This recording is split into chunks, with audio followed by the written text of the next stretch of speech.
Petra Schumacher, University of Cologne. Do different types of cognitive effects reflect the diachronic stage of use conditions? Yeah, thank you very much. I guess, I thought about the title, and I think what I'm really talking about, which might make it clearer from the beginning, is metonymy, processing correlates, and meaning change. Given the interdisciplinary nature of this meeting, I might also want to point out that I see my presentation as work in language processing, but I also have some interest and some potential ideas about how the discrete processing correlates have to do with language change. And so this is what I would actually like to talk about today. So I would like to talk about metonymy, or what Ray has referred to as coercion in the previous talk. And so typically when we find examples like the ones in 126, my grandmother read Goethe, where Goethe is used to refer to his work. Liszt protested during Vietnam, referring to an event that is associated with the place Vietnam. The baby drinks the bottle. Obviously, the baby drinks the content of the bottle. Tim puts down the beer, which is a reverse situation where he doesn't put down the beer, but the container, the bottle, the glass, and so on. 5, which is seen a version of that, the ham sandwich wants to pay, or the espresso wants to pay, where the espresso is used to refer to a person associated with the espresso. And finally, we also see this kind of meaning alternation at the phrasal level when we have something like the wooden turtle, which doesn't refer to an animal, but to an object that has the shape of an animal. So I'm interested in these kinds of metonymic alternation and metonymic shifts of reference transfer. And the interesting puzzle is that typically when we look at semantic theory, we can account for the transfer in terms of interface rules or in terms of very rich lexical representation. But when we look at processing patterns, we actually find two different groups of underlying processing correlates. And I think I haven't been able to come up with a real lexical semantic account of why beer, Goethe, and Vietnam fall in one class and bottle, turtle, and espresso fall in the other class. So coming from this, my suspicion is that the differences in the processing that I will show you in a second actually have to do with discrete stages in the semantic change and the development of the particular meanings.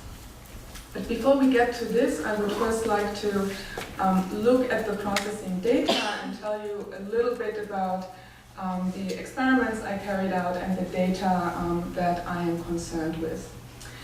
So in my work, I carry out comprehension studies recording event-related brain potentials.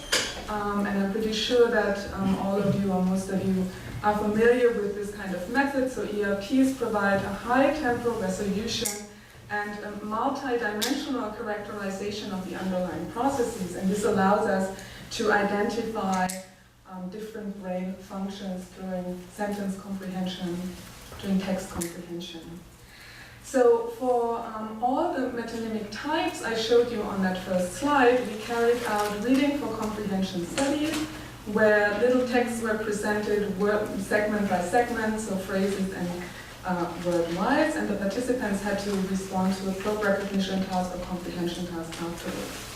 So essentially, what we did, if we take the espresso example, we had little contexts, like the waitress asked the barkeeper who wanted to pay, and we introduced the WH word in that context to license or to trigger a strong prediction for a person denoting entity in the subsequent sentence.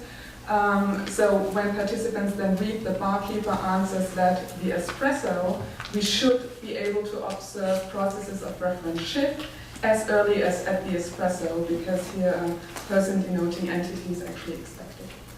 Right? So crucially then for ERPs, we have to contrast this metonymic condition with a minimally differing control condition. in 2, where we actually ask for the artifact reading. So what was short in supply? The barkeeper answers that the espresso was short in supply. So we find the 2 types of uses of espresso, referring to the drink or referring to a person associated with it. And we compare 40 little stimuli like this from the metonymic condition and the control condition, and look at the underlying processes time locked to the onset of the critical word, the espresso. Right? And so what we see here is, I don't want to go too much into detail about ERPs. If you're interested in that, we can discuss it later on in the discussion section. But what we actually see is that there is a difference between the 2 kinds of uses of espresso, between 5 and 700 milliseconds after the onset of the espresso, where the metonymic condition in blue shows a more pronounced positivity. So positivity is plotted downwards. So the late positivity then suggests that the metonymic alternation, the metonymic use in example 1 comes with cost, so transferring meaning to the person associated with the espresso is more costly than just processing espresso in a situation where it refers to the object. So now the interesting part comes when we look at the author for work or producer for product metonymy, so Dickens or Goethe. Again, we have a context question: what did the student read during a meeting? He read Goethe. Or in the control condition, who did the ancestor meet during a meeting? He met Goethe. So again, when we compare the processing correlates at Goethe in these 2 usage situations, we find no significant difference between the producer reading and the product reading.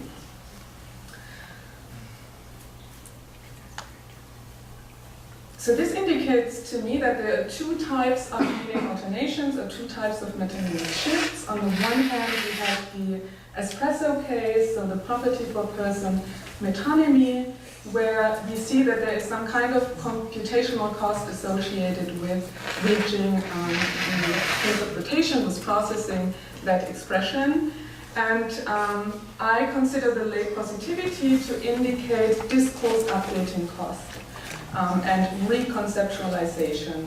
So basically we have to build up a mental representation of the utterance, and so when we get the espresso, which is an object denoting entity that doesn't match in that context of somebody wanting to pay, we need to kind of modify the type of that entity and shift it towards a person denoting entity.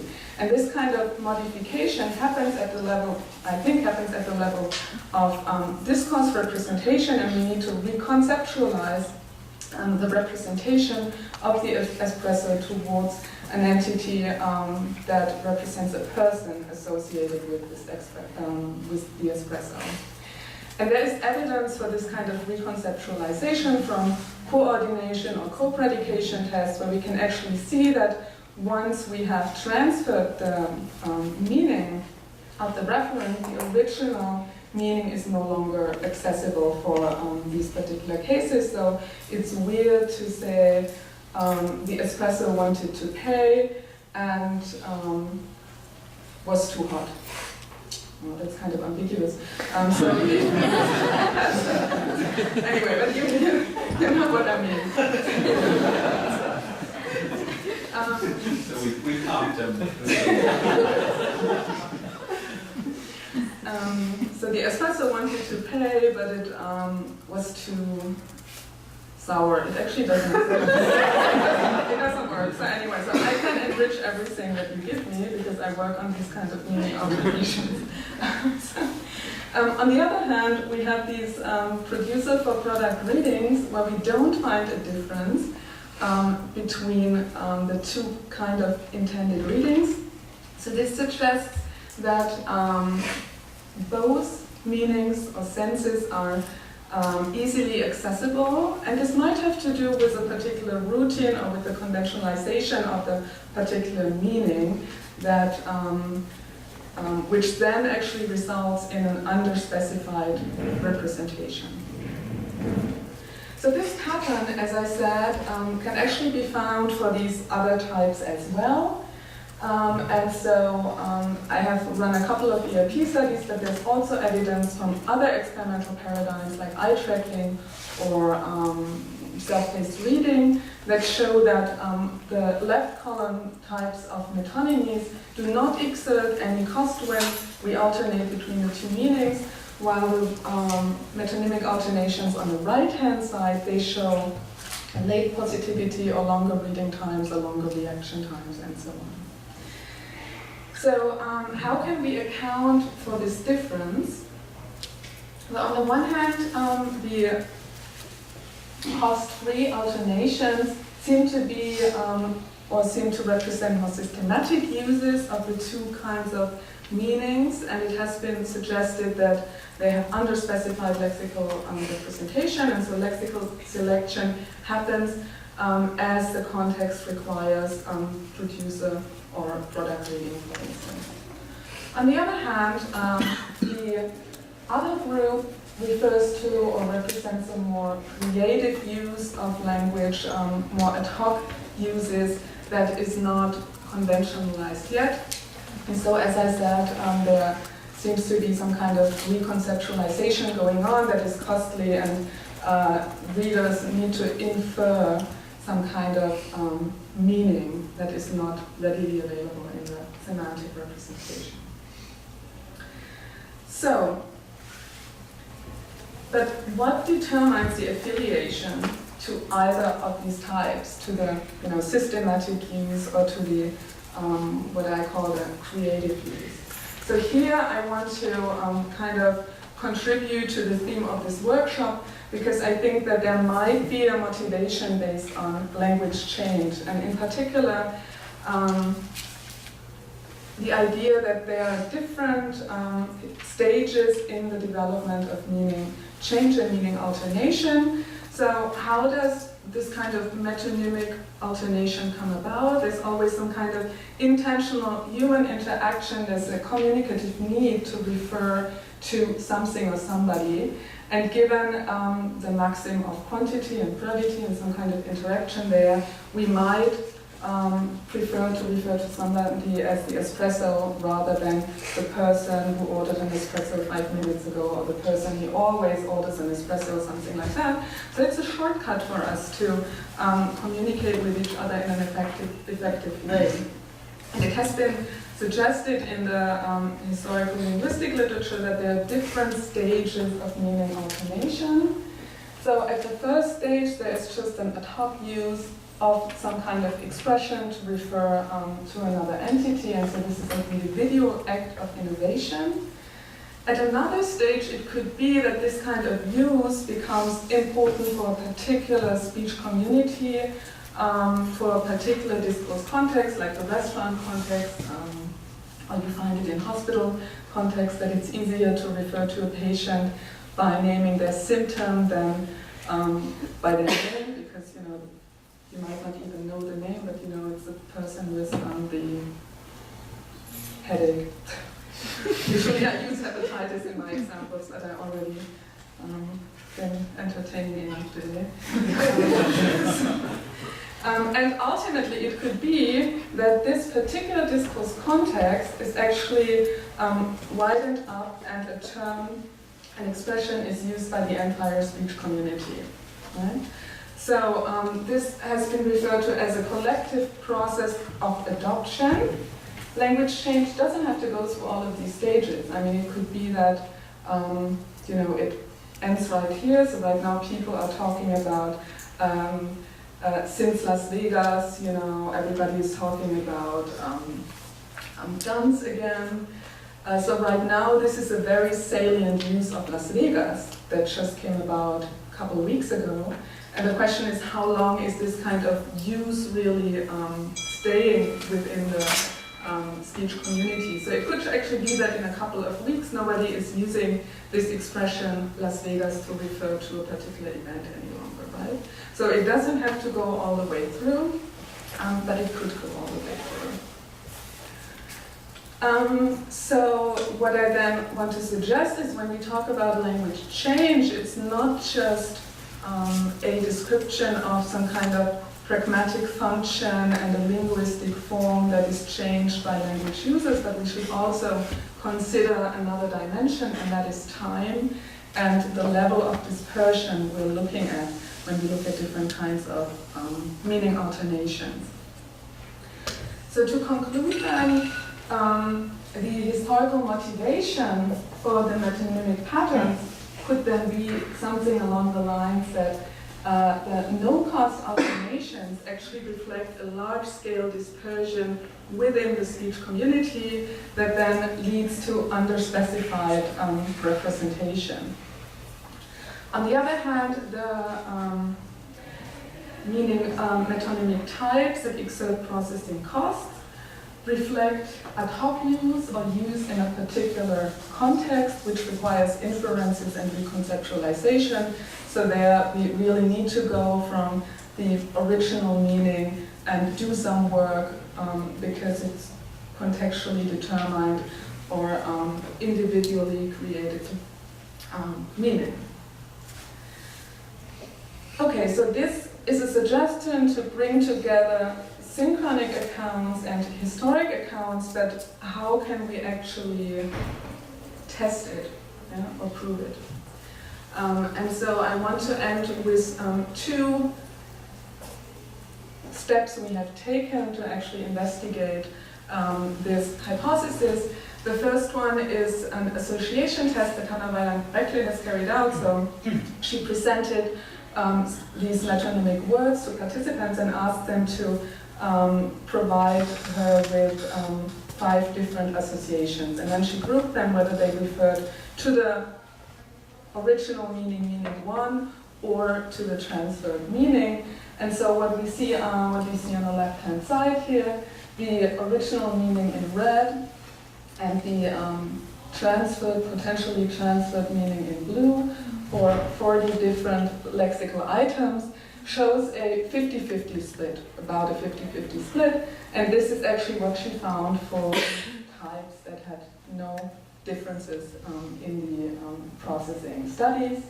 Then she had these other types where she got a lot of original meaning associations and also a bit of a mix across all the items, and these were the late positivity patterns. What we actually also found, and this is where we want to focus on in the future, is that these place for event metonymies, so Vietnam, Las Vegas, Woodstock, and so on, are actually a promising testing ground because these expressions can actually change in a way that sometimes the original meaning is not very active anymore, as in Woodstock. People think about the event, but not really about the place. On the other hand, we can actually see a decay of the extended meaning. So if I ask students at the University of Cologne in Germany about Vietnam, they associate beach and all kinds of nice things with Vietnam, but hardly anyone talks about the Vietnam War. So that would probably be different here. But so especially these types of place for event metonymies, Las Vegas, since Cologne nobody wants to go to the train station anymore, so we had that too, are actually kind of a in vitro testing bed for these metonymic alternations. And so what we do with these kinds of place for event metonymies is to do some corpus-based analysis, computational analysis that are locked to the onset of the event. So for Las Vegas, we could then actually look at the kind of uses before October 2017 and those after October 2017. So these are some of the ideas we're having right now and we're testing right now to see whether there is a link between the processing data and semantic change, and I hope to get some more ideas and inspiration from you in the next 3 days. So thank you very much.